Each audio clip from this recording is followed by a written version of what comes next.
saya yakin banyak sekali kalangan berbagai kelompok ya, yang umumnya itu mengharapkan Pak Jokowi itu memang demi keadilan harus segera dilakukan proses hukum yang transparan, yang adil, yang betul-betul berdasarkan bukti-bukti yang tidak terbantahkan untuk kemudian digiring ke penjara.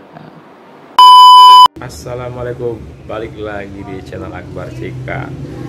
Di video kali ini kita akan mendengarkan pernyataan dari Profesor Dr. Amin Rais. Dalam pernyataannya, ia mengatakan pada saat nantinya Bapak Jokowi itu digantikan oleh Bapak Prabowo, yang mana Bapak Jokowi tidak memiliki lagi kekuasaan, itu wajib ya, kalau saya menanggapinya wajib untuk diadili secara hukum dan pemakzulan untuk wakil presiden terpilih Gibran Raka Buming Raka. Nah, tak perlu berlama-lama, langsung aja kita saksikan video fullnya berikut ini. Tapi sebelumnya, semoga setelah melihat video ini nanti kita semua bisa tercerahkan ya, bisa menilai mana yang baik, mana yang kita anggap baik, mana yang kita anggap bagi kita itu tidak baik ya. Nggak perlu berlama-lama, langsung aja kita saksikan videonya. Assalamualaikum warahmatullahi wabarakatuh. Alhamdulillahirabbil alamin, wassalatu wassalamu ala asyrafil anbiya'i wal mursalin wa ala alihi wa sahbihi ajma'in, amma ba'd. Saudaraku sebangsa setanah air yang saya hormati, saya cintai, saya buat video ini siang hari tanggal 22 September, dan kemarin saya ikut bergabung dengan para advokat, para penggiat demokrasi di Jakarta telah membincangkan yang temanya itu adalah sebelum Jokowi lengser, seret saudara Jokowi ke penjara pasca lengser. Jadi ada Mas Ahmad Khozinuddin, SH, MA, ada Pak Majen Purnawirawan Sunarko, ada Pak Edi Mulyadi yang wartawan tapi juga merangkap segala macam, ya, beliau serba bisa. Ya. Kemudian yang muda Mas Aziz Januar, SH, MH,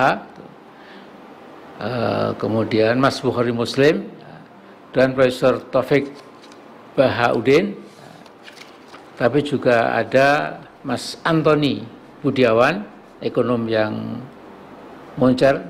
Akhir-akhir ini setahun 2 tahun ini beliau selalu memberikan pencerahan ekonomi, ya. Dan juga ada Ustadz Barino, ya. Dan 1-2 yang saya mungkin tidak saya sebutkan ya, mohon maaf ya. Jadi pertama-tama saya ingin sampaikan bahwa apa yang kita khawatirkan, yaitu 20.000 pasukan berani mati membela Jokowi dari unsur-unsur pengkhianatan dan lain-lain, itu jebulnya hanya hoax, hanya tipu-tipu, hanya bohong-bohongan. Ya. Jadi mengapa saya agak percaya? Karena ada alasan ya. Ini Jokowi kemarin melakukan reshuffle, ya, padahal tinggal 2 bulan lagi. Ya. Jadi saya ada pemikiran, ini Jokowi ini memang kadang-kadang mengejutkan, ya.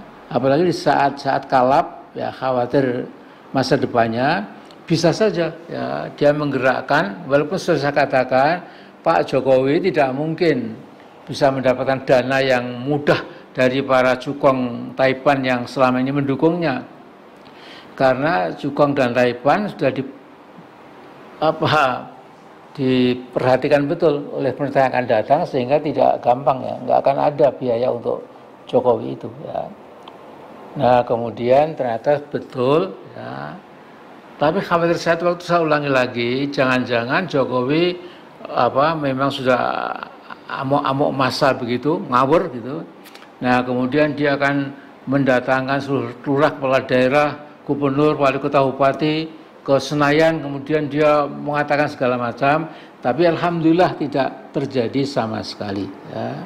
Jadi Mas Jokowi atau Mas Mulyono, Anda sudah menghitung hari-hari Anda akan selesai sebagai presiden, kemudian pasca itu presiden masa Anda habis.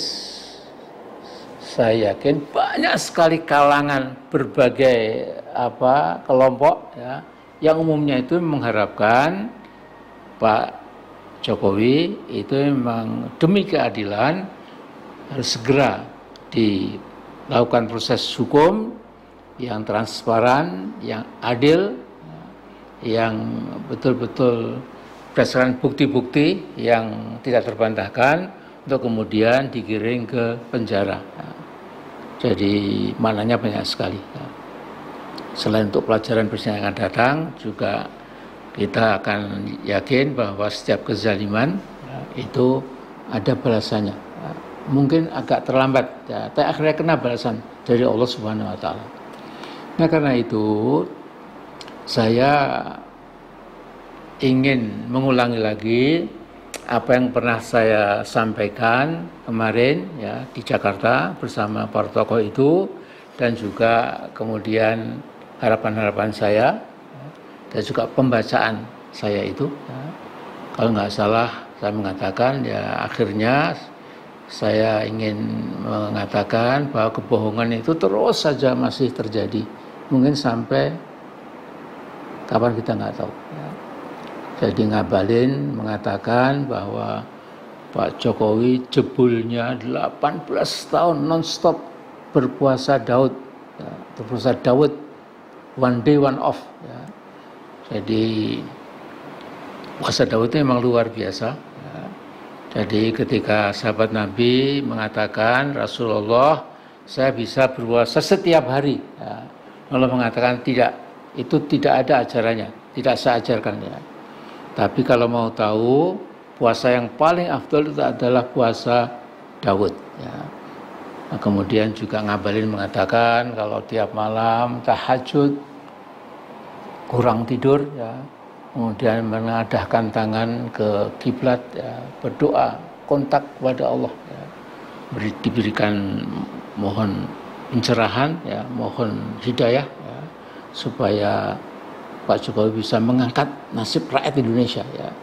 Sebelumnya itu hanya istilah sekarang omon-omon ya, omon-omon malah lebih memalukan lagi. Jadi saya kira itu tambahan saya catatan saya hari ini, dan umur politik Jokowi tinggal 28 hari lagi ya. Jadi kita akan melihat dengan penuh perhatian ya, sambil berdoa mudah-mudahan yang zalim itu akan dapat ganjaran yang setimpal ya. Dan mudah-mudahan saya doakan supaya ya Allah mudah-mudahan Engkau berikan hukuman yang setimpal buat Jokowi sekeluarga dan para bolodubanya yang juga telah menghancurkan bangsa Indonesia, bangsa kita cintai, dan membuat masa depan bangsa kita ini menjadi tidak jelas sama sekali. Saya kira itu dulu. Dan mari kita lihat apa yang saya sampaikan di Jakarta kemarin. Assalamualaikum warahmatullahi wabarakatuh. Baik, Assalamualaikum warahmatullahi wabarakatuh. Waalaikumsalam. Jadi pertama tentu kita mengucapkan hamdalah, kita bersyukur kepada Allah ya, bahwa kita masih diberi kesehatan, diberi hidayah Islam, iman dan ihsan. Alhamdulillah masih bisa membedakan antara hak dan yang batil ya. Antara yang adil dan yang zalim ya. Antara manusia toksik, manusia beracun dengan manusia yang bersih dari racun ya. Nah saya setelah mendengar Mas Husnuddin, advokat yang juga sangat tajam bahasan politiknya, itu sudah dipotret secara menyeluruh gitu. Saya tinggal mungkin menggarisbawahi beberapa hal saja ya. Jadi pertama, 10 tahun Jokowi alias Mulyono itu ya memang bukannya membangun bangsa, memperkuat kedaulatan nasional, mengangkat derajat rakyat jelata apalagi ya. Kemudian juga menunjukkan kepada dunia internasional bahwa kita itu betul-betul berdikari ya, seperti dulu ajaran Bung Karno. Kita tidak akan merunduk kepada negara manapun, tapi itu semua dikhianati oleh saudara Jokowi itu ya, Joko Widodo ya. Dia mengatakan Jokopret gitu ya. Karena ada yang bilang siapa Pak Joko Pret gitu. Jadi saya ingat Gus Dur Pret gitu ya. Nah, saya melihat yang pertama memang dia ini sejak semula sesungguhnya memang tidak ingin memperbaiki nasib bangsa kita ini karena sudah dikatakan Mas Husnuddin tadi itu yang dilayani adalah kaum korporatokrat, kaum konglomerat, ya, kaum pemilik modal, ya, yang kemudian memang terasa sekali istilah saya mereka memegang tengkuk kekuasaan, ya, diarahkan kemanapun harus mau, ya, karena mereka ini telah mengeluarkan mungkin puluhan triliun untuk kemenangan Jokowi dalam setiap pilpres itu, ya. Dan yang kedua, memang rusaknya hukum kita itu yang merusak itu si lurah Jokowi ini ya. Jadi setiap kali ada keputusan hukum ya tidak menjadi tegak hukum itu karena intervensi dari si Jokowi ini ya. Jadi kita tahu hampir setiap kasus ya biasanya yang dimenangkan itu ada hubungannya dengan rezim Jokowi, sementara yang lain jadi korban, ya, bahkan kemudian menjadi nomor gelap dan lain-lain, nggak sedusut lagi. Ya, ini sesuatu yang betul-betul mengusik dan membuat hati kita ya, sebagai bangsa Indonesia itu menjadi marah. Ya. Dan yang ketiga dalam politik dia tadi katakan memang memecah belah, divide and rule. Ya. Jadi dipecah supaya tidak kuat. Ya. Ini juga saya kira jahat sekali. Ya. Saya tidak melihat dulu Bung Karno memecah belah partai-partai, tidak. Ya. Bahkan Pak Hartobon itu to a great extent tidak seperti itu. Ya. Memang beliau ingin menjadi presiden, ya, tetapi seperti monark juga ya. Sistem monarki juga ya. Tetapi dibandingkan dengan si Jokowi ini kalah ya. Jadi 6 presiden sebelumnya itu kalau dalam hal melakukan kejahatan nasional itu kalah semuanya. Jadi perlu dikasih bintang, tapi bintangnya bintang hitam ya, hitam yang pekat gitu karena membawa kita pada kegelapan ya. Kemudian dia juga luar biasa menghancurkan demokrasi sehancur-hancurnya. Bagaimana mungkin ya checks and balance yang merupakan inti daripada demokrasi itu oleh Jokowi dihilangkan sama sekali ya. Sudah dibeli ya DPR, ya DPD, MPR ya. Dua gabungan DPD dan DPR itu adalah MPR itu. Memang 90% lebih itu sudah tunduk, sudah bowing ya, sudah androsor lah menghadapi Jokowi yang hanya tukang kayu yang sesungguhnya nggak punya ijazah SD bahkan SMA pun juga diragukan, tapi karena kita menjadi bangsa yang agak konyol, maaf ya kita kritik sendiri juga, sampai kita ini 10 tahun dipilih oleh Petruk jadi ratu ya. Dia sama sekali nggak punya kualifikasi ya, bahkan ya dalam arti terlalu pribadi ya. Jadi yang di atas permukaan saja.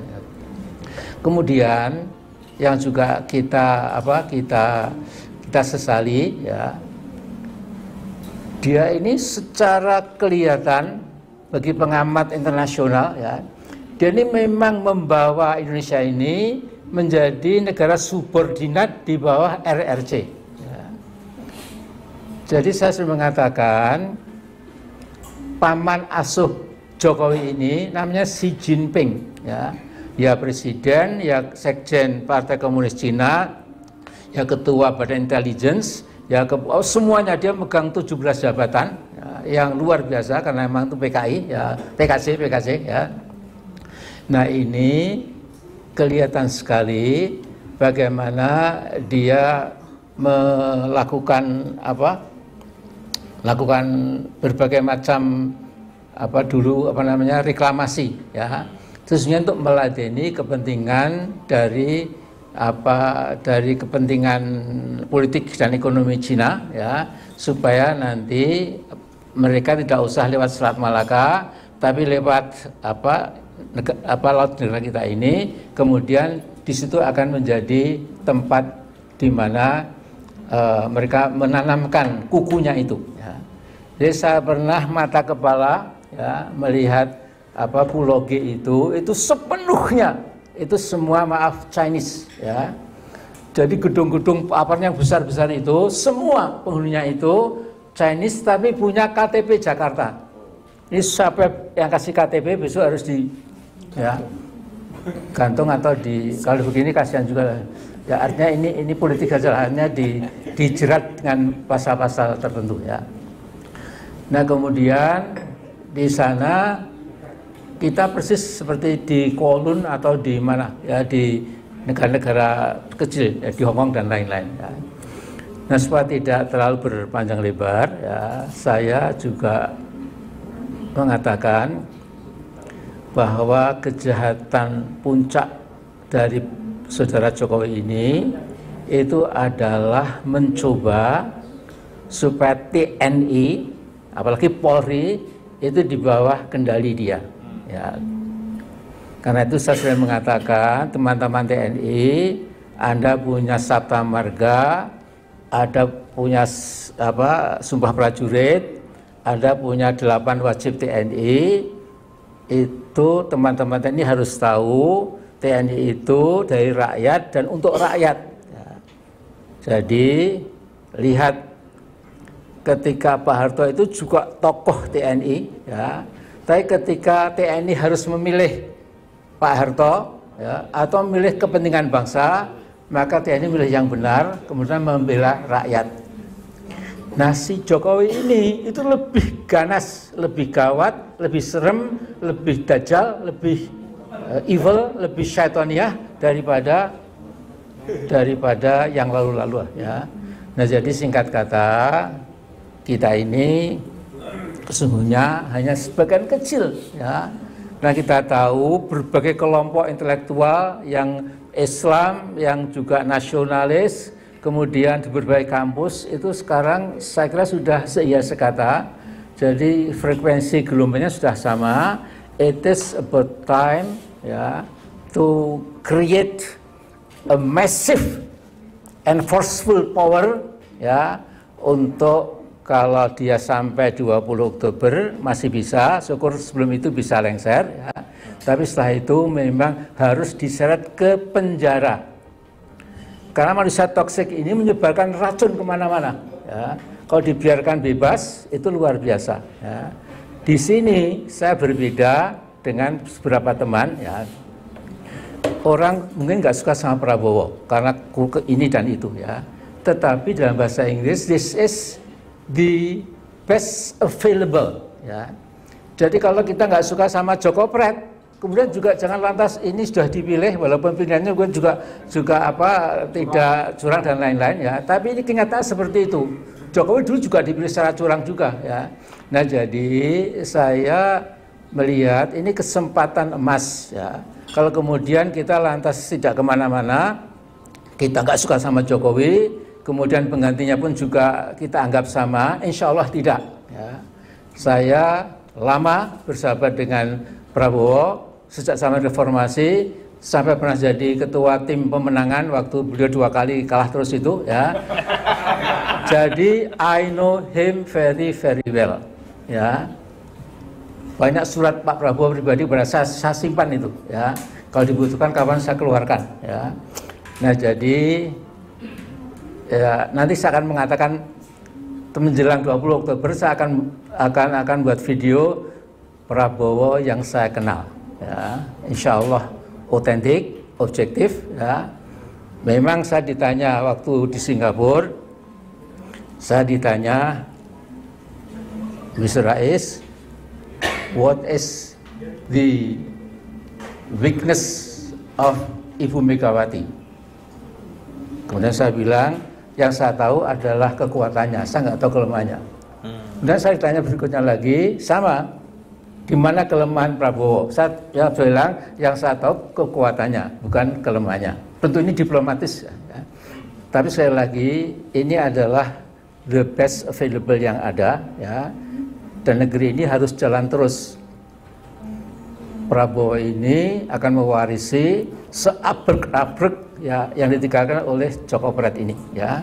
Nah karena itu sekian dulu, nanti saya akan bacakan secara lebih rinci lagi.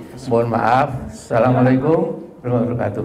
Assalamualaikum warahmatullahi wabarakatuh. Waalaikumsalam warahmatullahi wabarakatuh. Jadi saya diberi tugas oleh teman-teman kita semua untuk membacakan pointers, ya, pernyataan bersama advokat, ulama, tokoh bangsa, dan aktivis nasional perihal 1 bulan jelang Joko Widodo lengser, seret saudara Joko Widodo ke penjara pasca lengser. Kekuasaan Presiden Joko Widodo akan efektif berakhir per tanggal 20 Oktober 2024. Itu artinya usia kekuasaan Jokowi demi hukum akan berakhir dalam tempo 1 bulan lagi.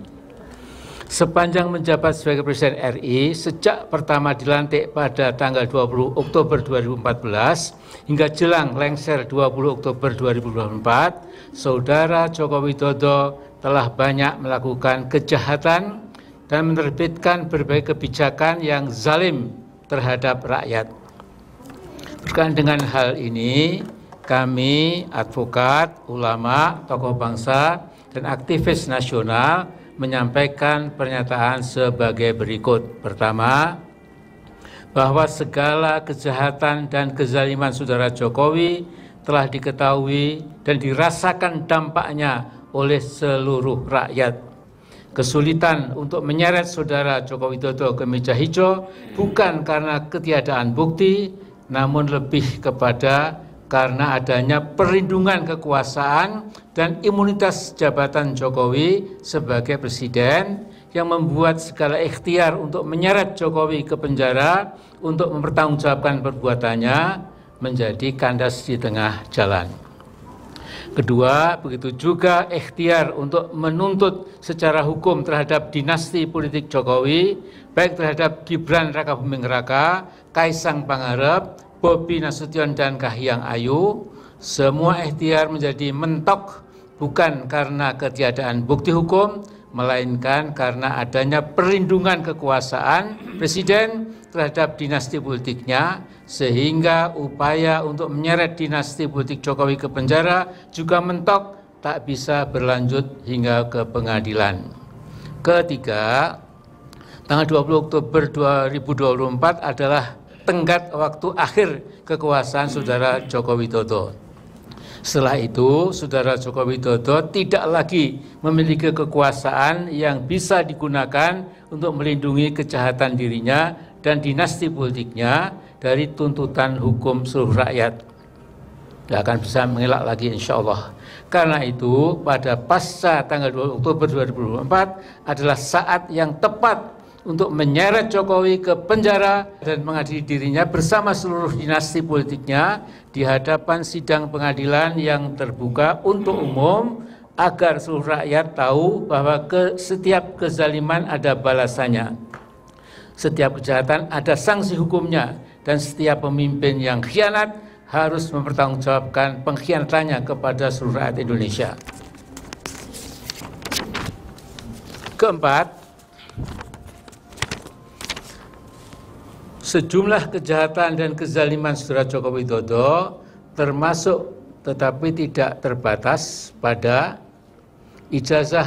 kasus ijazah palsu Jokowi, kasus kebohongan mobil SMK, kasus pembantaian kilometer 50, kasus tragedi Kanjuruan, kasus tragedi 894 KPPS yang mati pada pemilu 2019, kasus perampasan tanah rakyat berdalih PSN di Rembang, kasus perampasan tanah rakyat berdalih PSN di PIK 2, kasus perampasan tanah rakyat berdalih proyek IKN di Kaltim, kasus perampasan hak buruh melalui Undang-Undang Omnibus Law Cipta Kerja, kasus pembungkaman HTI dan FPI, kasus penistaan agama, kasus tuduhan terorisme pada ulama dan aktivis, kasus mendiskreditkan ajaran Islam khilafah, kasus pecah belah umat Islam, kasus pecah belah parpol, dan perampasan kedaulatan partai politik, dan berbagai kejahatan dan kezaliman lainnya harus dibawa ke proses hukum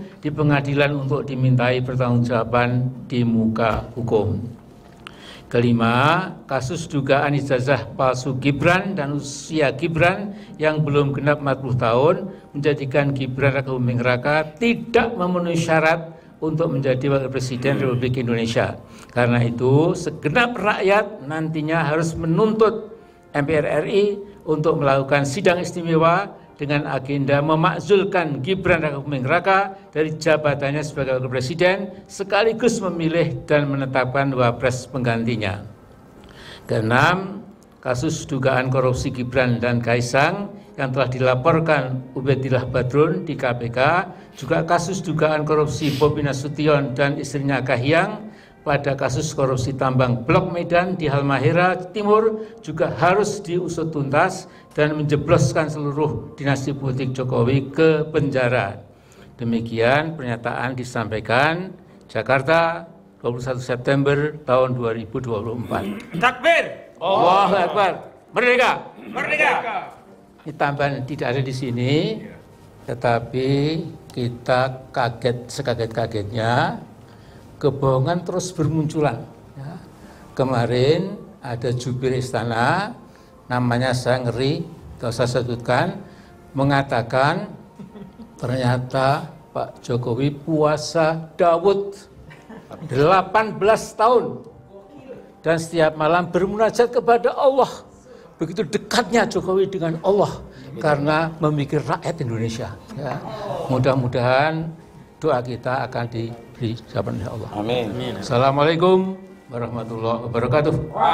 Nah, tadi udah kita saksikan dan dengarkan pernyataan dari Bapak Amin Rais tentang kelanjutan setelah Bapak Jokowi nantinya lengser yang digantikan oleh Bapak Prabowo.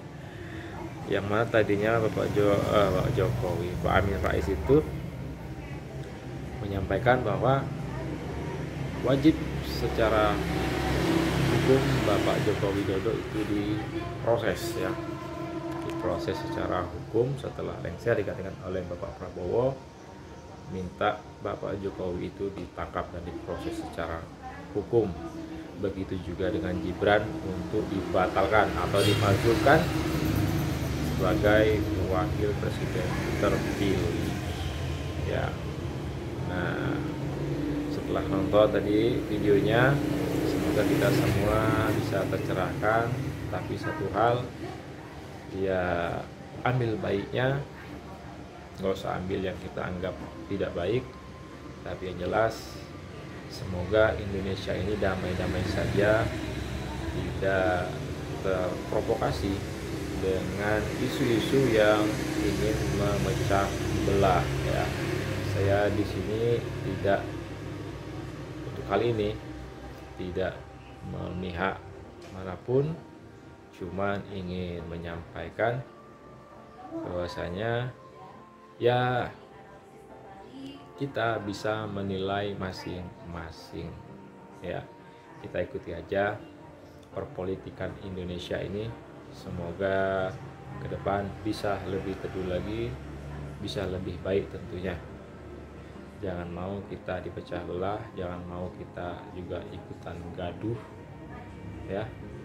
Yang jelas itu para pendiri bangsa itu ingin bangsa Indonesia ini menjadi bangsa yang maju, yang cerdas, yang rukun dan damai, ya. NKRI harga mati. Sekali lagi, NKRI harga mati. Assalamualaikum.